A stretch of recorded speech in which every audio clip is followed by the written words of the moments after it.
আপনার মামলা থাকার কারণে পাসপোর্ট হাতে পাচ্ছেন না, তাই তো? এরকম অনেক লোকের সমস্যা রয়েছে। বাংলাদেশের সিটিজেন, তার এনআইডি কার্ড, সমস্ত কাগজপত্র সঠিক, এরপরেও পুলিশ ভেরিফিকেশন নেগেটিভ যাওয়ার কারণে পাসপোর্ট পাচ্ছেন না। এমন লোক প্রচুর। কেননা পাসপোর্টে যখন আবেদন করা হয় তখন পাসপোর্ট অফিস থেকে সেটা ইনভেস্টিগেশনের জন্য এসবি বা সিটি এসবিতে যায়। সেখানে যদি আপনার নামে মামলা থাকে তাহলে সেই মামলা উল্লেখ করে দেওয়া হয়। উল্লেখ করে দেওয়ার পরে এটা পাসপোর্ট অফিস, যেহেতু মামলা আছে, এই অনুসন্ধানের প্রেক্ষিতে পাসপোর্টটা আর দেয় না। এতে করে একজন ভুক্তভোগী সুনামগঞ্জের, সে পাসপোর্টের আবেদন করেছিলেন কিন্তু তাকে পাসপোর্ট দেওয়া হয় নাই। তার একটা মামলা আছে, এই এই অজুহাতে তাকে পাসপোর্ট দেওয়া হয় নাই। না দেওয়া হলে তিনি হাইকোর্টে একটি রিট করেন। রিটের প্রেক্ষিতে হাইকোর্ট বিভাগ একটা অর্ডার করে যে আগামী 15 দিনের ভিতরে তাকে পাসপোর্ট দিয়ে দেওয়া হোক, আদেশ।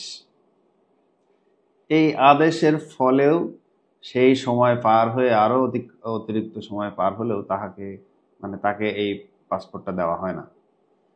পাসপোর্টটা হাইকোর্টের আদেশের পরেও না প্রাপ্তির ফলে সে পুনরায় হাইকোর্টে যায় এবং কন্টেম অফ কোর্ট নিয়ে আসে, যে আদালত অবমাননা।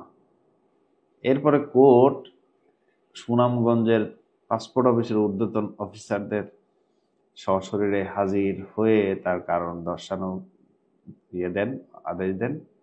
আজকে সুনামগঞ্জের সেই পাসপোর্ট অফিসের অফিসার হাজির হলে তাকে সকাল থেকে দুপুর 1টা 2টা পর্যন্ত দাঁড় করিয়ে রাখা হয়, তাকে পানিশমেন্ট দেয়। কেন পাসপোর্ট দিল না হাইকোর্ট আদেশ দেওয়ার পরেও।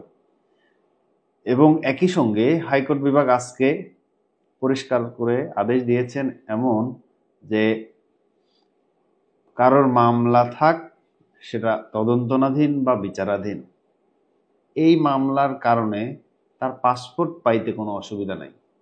অর্থাৎ আদালতের ভাষ্যটা এরকম ছিল যে পাসপোর্ট হলো একটি ট্রাভেল ডকুমেন্ট। একটি ট্রাভেল ডকুমেন্ট বাংলাদেশের সকল নাগরিকের জন্যই দরকার।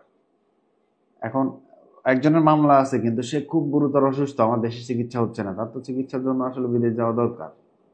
এখন কেউ একজন ধরেন মামলা করছে বা মিথ্যা মামলা করছে, এটার কারণে আমার পাসপোর্ট হবে না, আমি বিদেশে আমার কাঙ্ক্ষিত চিকিৎসা নিতে পারবো না, ব্যাপারটা এরকম না। কোর্ট এও বলেছে যে বাংলাদেশের প্রচলিত আইনের কোথাও বলা নাই যে মামলা থাকার কারণে পাসপোর্ট দেওয়া যাবে না। যেহেতু আইনে বলা নাই তার মানে এটা দেওয়া যাবে। সুতরাং যেটা প্র্যাকটিস হয়ে আসছে এটা ঠিক না। আমার মনে হয় যে সারা বাংলাদেশে লাখ লাখ ভুক্তভোগীর একটা কঠিন সমাধান, যুগান্তকারী সমাধান আজকে আদালত দিয়েছে।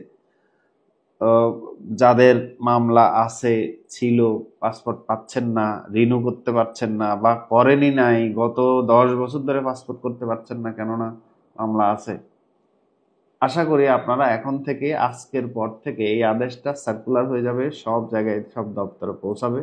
পৌঁছানোর পর থেকে পাসপোর্ট সবাই করতে পারবে। ধন্যবাদ। এটা খুব যুগান্তকারী একটি আদেশ হয়েছে আজকে। ভালো থাকবেন। আসসালামু আলাইকুম।